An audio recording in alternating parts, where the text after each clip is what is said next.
kehendak-Mu yang terjadi di setiap langkahku. Bukan rancanganku, namun rancangan-Mu yang terbaik di hidupku. Masih ada jalan-Mu, Tuhan. Masih ada pengharapanku saat ku bertahan di dalam tekanan. Pasti Kau beriku kemenangan. Masih ada jalan-Mu, Tuhan. Masih ada pengharapanku saat ku menyembah kuasa-Mu bekerja seumur hidupku. Yesus, Kau yang ku percaya.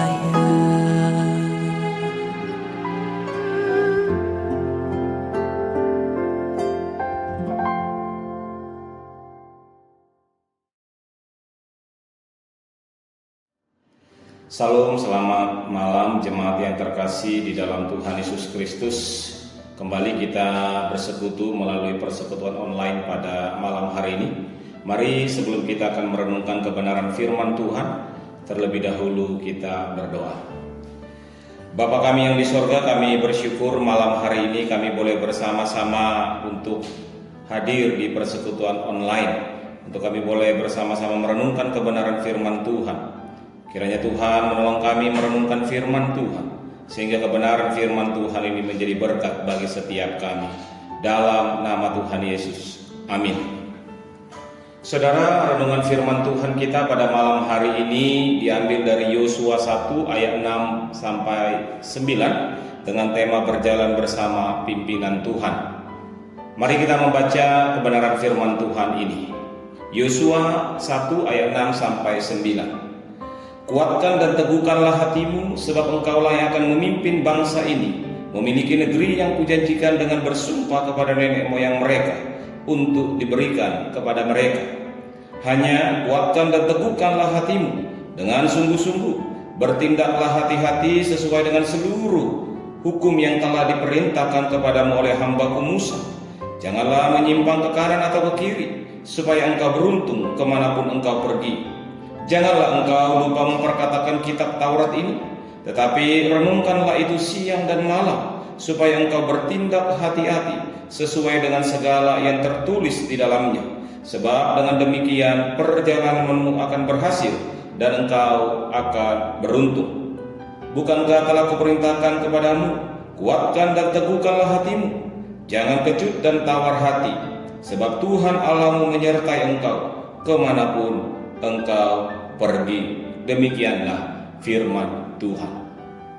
Saudaraku yang terkasih di dalam Tuhan Yesus Kristus, kita bersyukur pada malam hari ini kita boleh memasuki malam tahun baru Imlek 2572. Mungkin pada saat malam hari ini kita sedang berkumpul bersama dengan keluarga kita menyambut malam tahun baru Imlek. Saudara-saudara, tentu menjadi sukacita besar karena Tuhan telah memberkati kita melalui waktu demi waktu.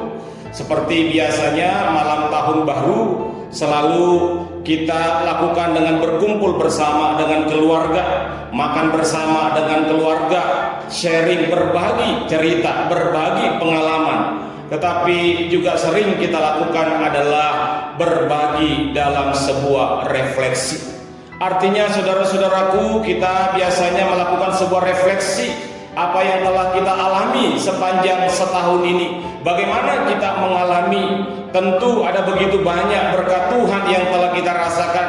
Ada keberhasilan, ada capaian yang Tuhan berkati, ada begitu banyak karir yang mungkin Tuhan berkati, keluarga yang Tuhan berkati, dan lain sebagainya. Namun demikian juga kita tidak dapat pungkiri, ada berbagai hal yang juga kita alami, khususnya di tengah-tengah situasi pandemi COVID-19 ini. Usaha kita mungkin stagnan, bisnis kita stagnan dan lain sebagainya. Ada bahkan kita mengalami berbagai macam sakit penyakit dan sampai kepada situasi kedukaan yang kita alami, baik karena sakit penyakit maupun karena pandemi COVID-19 ini. Saudara-saudaraku yang terkasih di dalam Tuhan Yesus Kristus, maka di dalam malam tahun baru biasanya kita melakukan sebuah refleksi. Supaya apa?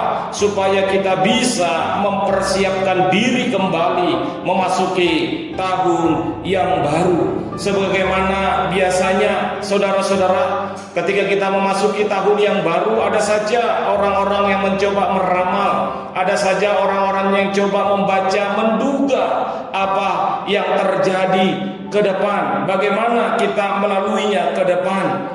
Saudara-saudara, mereka mencoba melihat bagaimana dengan sio yang ada saat ini, yaitu sio kerbau logam. Apa yang akan terjadi, saudara-saudaraku, apa yang akan kita terima dan lain sebagainya. Kita diajak untuk boleh melakukan ini itu, kita diajak untuk menghindari ini itu dan lain sebagainya. Semuanya kita lakukan karena apa, saudara? Karena kita tidak tahu, mereka tidak tahu apa yang akan terjadi ke depan dan bagaimana terjadi ke depan. Khususnya saudaraku, dengan pandemi COVID yang belum selesai ini, saudara, banyak ketidakpastian, banyak hal-hal yang tidak terduga yang seringkali terjadi.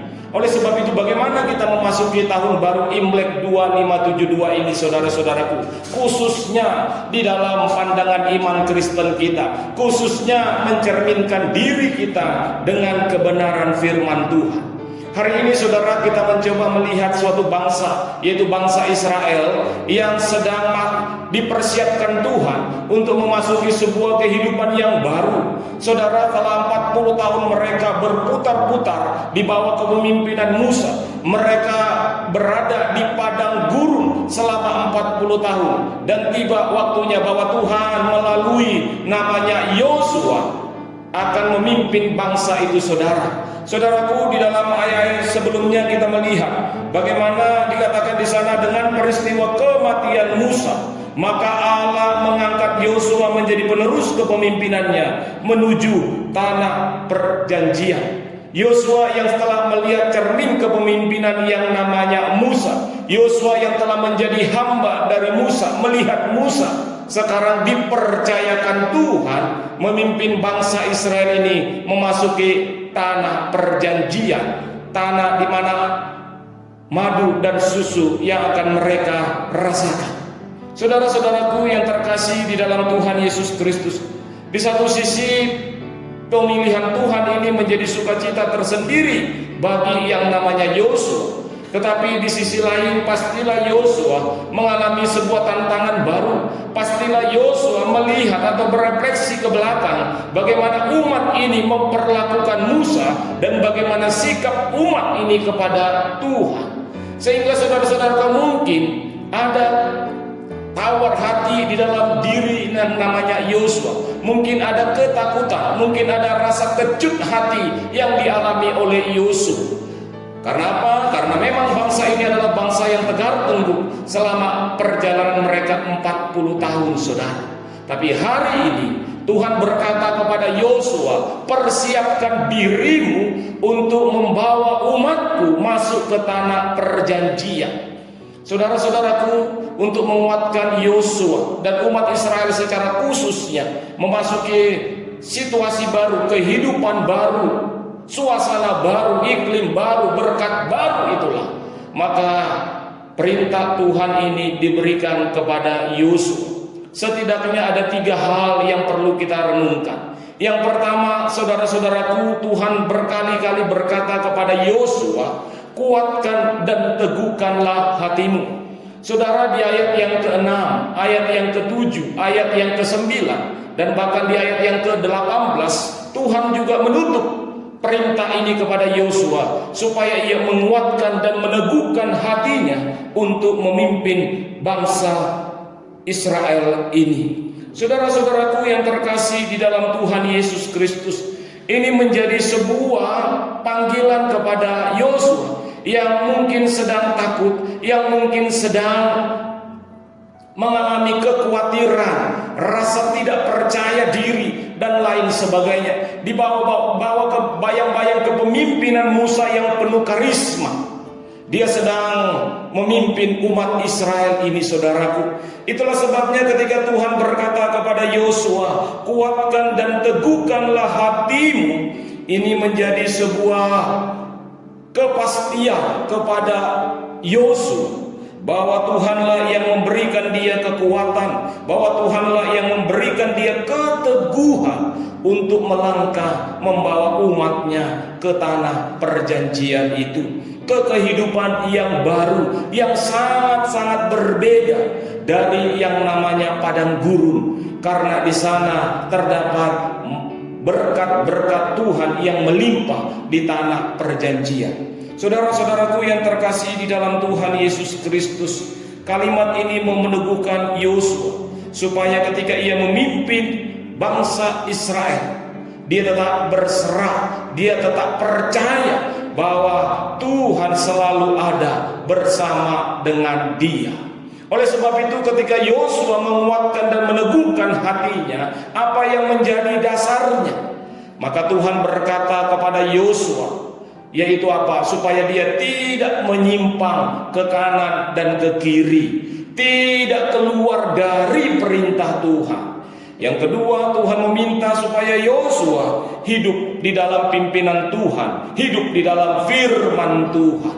Saudara-saudaraku yang terkasih di dalam Tuhan Yesus Kristus, ini menjadi pilihan hidup yang wajib dan harus dilakukan oleh bangsa Israel, yaitu mereka harus hidup taat kepada firman Tuhan seutuhnya.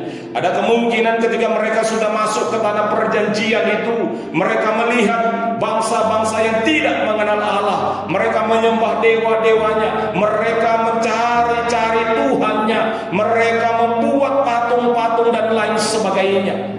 Seperti pengalaman pertama mereka ketika mereka ada di padang gurun. Tetapi hari ini Tuhan memerintahkan kepada Yosua, kalau engkau memasuki tanah perjanjian, kalau engkau hidup di sana, maka engkau harus hidup taat kepada firman Tuhan. Kata siang dan malam itu menunjukkan aktualisasi kehidupan sehari-hari kita.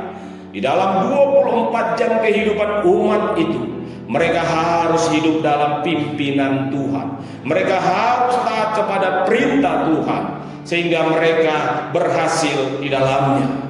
Kenapa, saudaraku? Yang ketiga dikatakan di sana bahwa Tuhan menyertai mereka. Saudara-saudaraku yang terkasih di dalam Tuhan Yesus Kristus, di ayat yang ke-9 Tuhan berkata, jangan kecut dan tawar hati, sebab Tuhan Allahmu menyertai engkau. Sebab Allah Yahweh adalah Allah yang hadir, adalah Allah yang ada di tengah-tengah umat itu, sehingga mereka tidak perlu kecut, mereka tidak perlu takut, mereka tidak perlu bimbang menjalani kehidupan yang baru, saudara. Karena apa? Karena Yahweh yang menyertai mereka. Tuhan Allah hadir dalam seluruh kehidupan mereka. Sebagaimana Allah hadir dalam tiang awan dan tiang api sepanjang 40 tahun di padang gurun tersebut, maka Tuhan akan hadir terus di tengah-tengah kehidupan bangsa Israel. Sehingga apapun yang mencoba mengganggu mereka, apapun yang coba menakut-nakuti mereka, membuat mereka gentar, membuat mereka takut, maka Tuhan sendiri yang akan menghalau mereka. Itulah yang kita lihat, bagaimana penyertaan Tuhan ketika Yosua dan kawan umat Israel memasuki tanah perjanjian. Mereka tidak berperang, tetapi Tuhanlah yang berperang bersama dengan mereka. Saudaraku, apa yang bisa kita renungkan hari ini? Memasuki tahun baru Imlek, sebuah refleksi kembali kepada kita, saudara. Benar, kita tidak tahu apa akan hari esok. Kita mungkin hanya menduga-duga, kita mungkin hanya bisa memprediksinya. Tetapi satu yang pasti dalam kehidupan kita, bahwa Tuhan menyertai kita. Oleh sebab itu, mari berjalan bersama dengan Tuhan. Dengan cara apa? Yang pertama, kuatkan dan teguhkan hatimu. Itu bicara berserah penuh kepada Tuhan. Yang kedua, jangan menyimpang ke kanan dan ke kiri. Itu berarti kita taat kepada perintah firman Tuhan, hidup berelasi dengan Tuhan. Dan yang ketiga, yakinilah bahwa Tuhan selalu hadir dalam kehidupan kita. Selamat memasuki tahun baru Imlek 2572 yang bertepatan dengan 12 Februari 2021. Tuhan Yesus memberkati kita semua. Selamat tahun baru Imlek. Mari kita berdoa. Bapa kami yang di sorga, kami bersyukur malam hari ini kami boleh kembali diingatkan kebenaran firman Tuhan, bahwa di malam tahun baru Imlek ini kami boleh meyakini kami akan melangkah berjalan bersama dengan Tuhan di dalam pimpinan Tuhan. Ketika kami boleh belajar berserah, ketika kami boleh belajar taat firman Tuhan, dan terus meyakini bahwa Tuhan hadir, Tuhan ada bersama dengan kami. Terima kasih, berkati umat-Mu, berkati kami yang memasuki tahun baru Imlek ini dengan segala sukacita, dengan segala kegirangan dan kepastian Tuhan tidak pernah meninggalkan kami. Terima kasih, dalam nama Tuhan Yesus kami berdoa, kami bersyukur. Amin.